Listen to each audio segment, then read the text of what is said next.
சகோதரர்களே, நம்ம சொல்லக்கூடிய லா ஹவுல வலா குவத்த இல்லா பில்லா, இது பெரிய ஆதாரம். லா ஹவுல வலா குவத்த இல்லா பில்லா அர்த்தம் தெரிஞ்சவங்க கை தூக்குவோம். எத்தனை வருஷம் நம்ம சொல்லிக்குவோம். நம்ம உணர்ந்து சொல்வது இல்லை என்பதற்கு ஒரு உதாரணம். பெரிய பெரிய திக்ருக்கெல்லாம் அர்த்தம் கேட்கல. லா ஹவுல வலா குவத்த இல்லா பில்லா தெரிஞ்சவங்க கை தூக்கலாம். சொல்லுங்க சொல்லுங்க சொன்னேன். லா ஹவுல வலா குவத்த இல்லா பில்லா அர்த்தம் தெரிஞ்சவங்க சொல்லுங்க.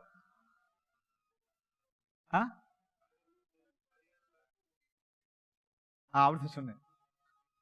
லா ஹவுல வலா குவத்த இல்லா பில்லா.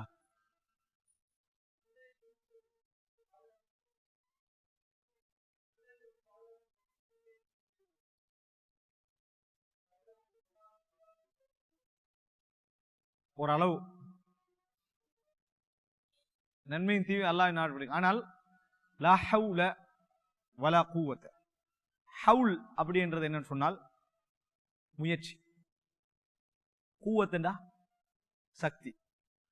ஹவுல் கூவா. ஒரு மனிதனுக்கு ஹவுல் முயற்சி என்றது வருவதாக இருந்தாலும் அது யாரை கொண்டு நடக்கணும்? அல்லாஹ்வை கொண்டுதான். சக்தி ஒன்றை செய்வதற்கு அவன் பெற்றுக்கொள்வதாக இருந்தாலும் அது அல்லாஹ்வை கொண்டுதான் என்ன செய்யணும்? நடக்கணும். எங்க சொல்லுவான்? தனக்கு முன்னால செய்ய முடியாத ஒரு விஷயம், தான் சாதாரணமாக செய்ய நினைத்த விஷயங்கள், இதிலெல்லாம் ஒருவன் சொல்ல வேண்டிய வார்த்தை லா ஹவுல வலா குவத்த இல்லா பில்லா. எல்லாம் எதுவாக இருந்தாலும் சரி, எல்லாமே இறைவனை கொண்டுதான் என்ன செய்யும்? நடக்கும் என்பதை நம்ம புரிஞ்சுக்கணும். எனக்கு அதாவது முடியாம போகுது, லா ஹவுல வலா குவத்த இல்லா பில்லா, எல்லாம் அதாவது எல்லாம் அல்லாஹ்வை கொண்டுதான் என்ன செய்யணும்? நடக்கணும். அதனால முயற்சியெல்லாம் அல்லாஹ்வுடைய கையில தான், நம்மகிட்ட எதுவுமே என்னது இல்லை. அதனாலதான் எந்த ஒரு நல்ல விஷயங்களை கண்டாலும் நம்ம என்ன சொல்றோம்? லா ஹவுல வலா குவத்த இல்லா பில்லா, லா ஹவுல வலா குவத்த இல்லா பில்லா, மாஷா அல்லாஹ் வலா ஹவுல வலா குவத்த இல்லா பில்லா. இந்த வார்த்தைகள் அறிஞ்சு சொல்றதாக இருந்தா நம்ம அதுக்குரிய கருத்தும் அதுக்குரிய எங்களோட லைஃப்ல எல்லா திக்ருக்குரிய சூழலையும் நம்ம கண்டிருப்போம். ஆனா அதனுடைய உணர்வோடு நம்ம சொல்லக்கூடிய சந்தர்ப்பங்கள் நம்மளுக்கு என்ன செய்யல, நம்ம நினைக்கிறோம் இல்ல. காரணம், வாழ்க்கையோட டச்சாக அந்த திக்ரை நம்ம என்ன செய்யல, நினைக்கல. அல்லாஹ் தஆலா குர்ஆன்ல சொல்றான், அல்லதீன யذ்குரூனல்லாஹ கியாமன் வ குஊதன் வ அலா ஜுனூபிஹிம். மூமின்கள் யார் தெரியுமா?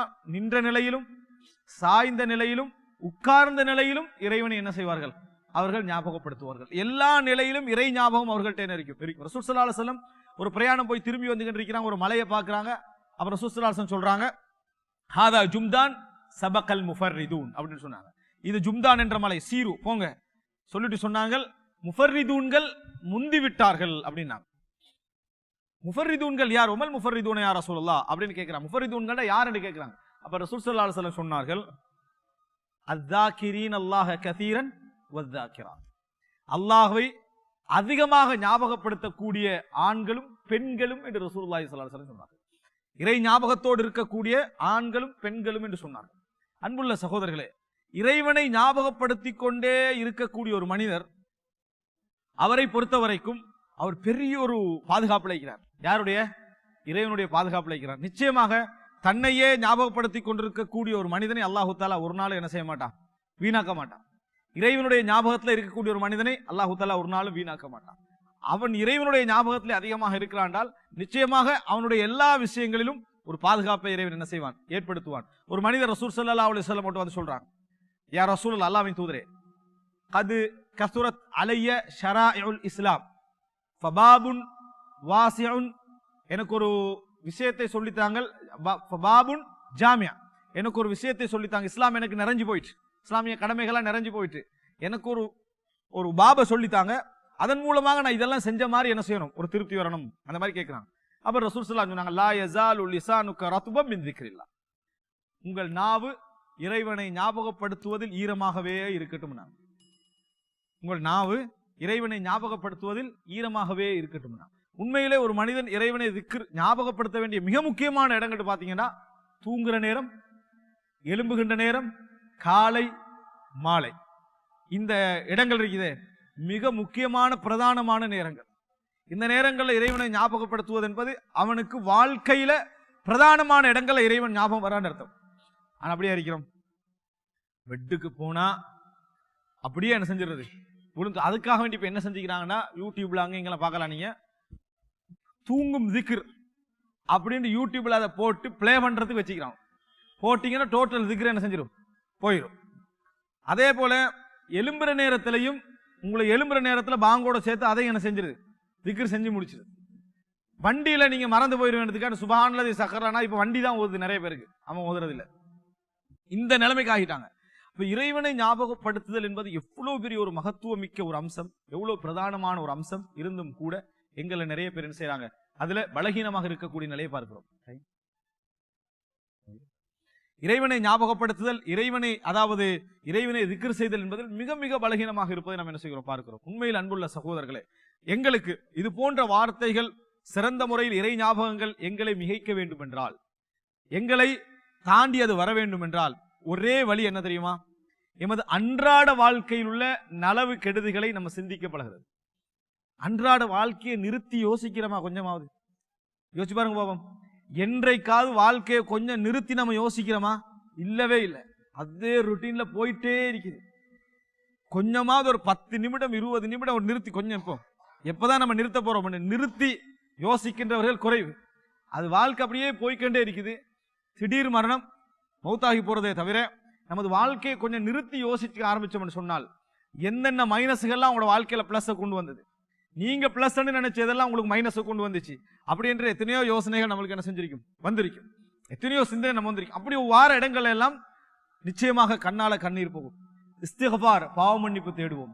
நிச்சயமாக நமக்கு என்ன செய்யும், திக்ர்கள் ஞாபகம் வரும். குர்ஆனை ஓதணும் என்ற சிந்தனைகள் நமக்கு வரும்.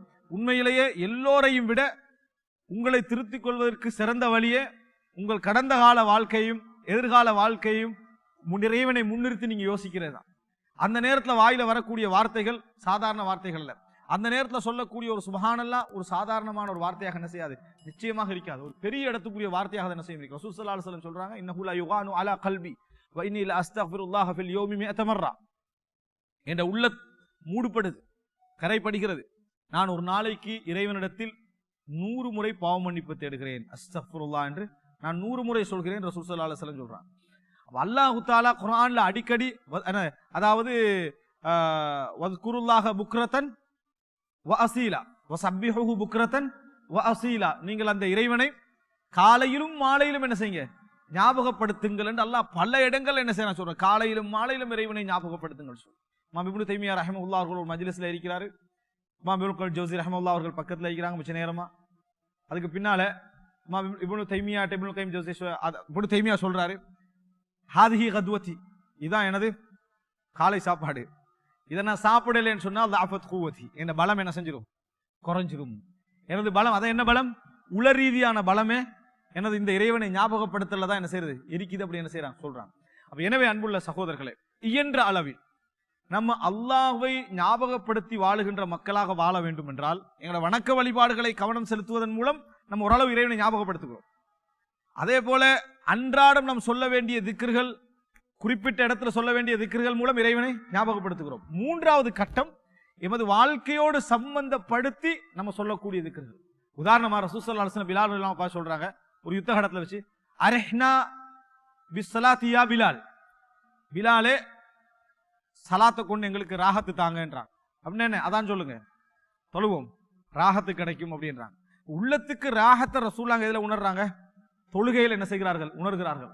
ஆனா நம்ம சலாம் கொடுத்து ஓடுறதுல தான் என்ன செய்யறோம், நம்ம நின்று கொண்டிருக்கிறோம். இப்போ உள்ளத்திற்கு தொழுவதிலே ஒரு ராகத்தை நம்ம உணர்கிறோம் என்று சொன்னால், ஒரு அறிஞருடைய ஒரு அழகான வார்த்தை, தொழுது கொண்டிருக்கிற நேரத்தில் அவசரப்படுகின்றவனே, நீ எது நடக்கக்கூடாது என்று பயப்படுகிறாயோ, எது நடக்க வேண்டும் என்று ஆசைப்படுகிறாயோ, இரண்டுமே நீ எவனை நோக்கி தொழுது கொண்டிருக்கிறாயோ அவன் கையில தான் இருக்கு. அதனால நிம்மதியா தொழு. எது நடக்கக்கூடாது ஆசை பயப்படுகிறாயோ, எது நடக்க வேண்டும் என்று ஆசைப்படுகிறாயோ, அந்த ரெண்டு நீ இப்ப எங்க நின்று தொழுதுட்டிருக்கிறாயோ அவன் கையில தான் என்ன செய்யுது, இருக்குது. அதனால இங்க நிம்மதியை காட்டு. நீ அதை தாண்டி போய் உன்னால் என்ன செய்ய முடியாது, எதையும் எடுத்துக்கொள்ள முடியாது என்பதை என்ன செய்யறோம், நம்ம பார்க்க வேண்டும். எனவே அன்புள்ள சகோதரர்களே, அல்லாஹ் ரப்புல் ஆலமீன் இயன்ற அளவில் நமது உள்ளத்திலே இது போன்ற ஞாபகங்களை உருவாக்கக்கூடிய அமைப்பிலான, இது போன்ற எண்ணங்களை உருவாக்கக்கூடிய அமைப்பிலான சூழ்நிலைகளை தர வேண்டும். உண்மையிலே இறைவனை ஞாபகப்படுத்தக்கூடிய ஒரு இடம், ஒரு நபர் உங்களை கண்டால் இன்னொருவருக்கு இறை ஞாபகம் வருதுண்டா, அது எல்லாவற்றுக்கும் மேல. ஒருவரை கண்டால் ஒருவருக்கு இறை ஞாபகம் வருதுன்னு வைங்களேன், அது எல்லாவற்றுக்கும் மேல். அதே போல உங்களுக்கு ஒரு சூழல் கிடைக்குது, இறைவனை ஞாபகப்படுத்துகின்ற நிலைமை அது உண்டாக்குது. அப்படி என்றால் அது எல்லாவற்றுக்கும் மேல். அது போன்ற சூழல்கள், சந்தர்ப்பங்கள் கிடைப்பதற்கு நாம் என்ன செய்ய வேண்டும்? எங்கள் நிலைகளை, எங்கள் சந்தர்ப்பங்களை உருவாக்கி கொள்ள வேண்டும்.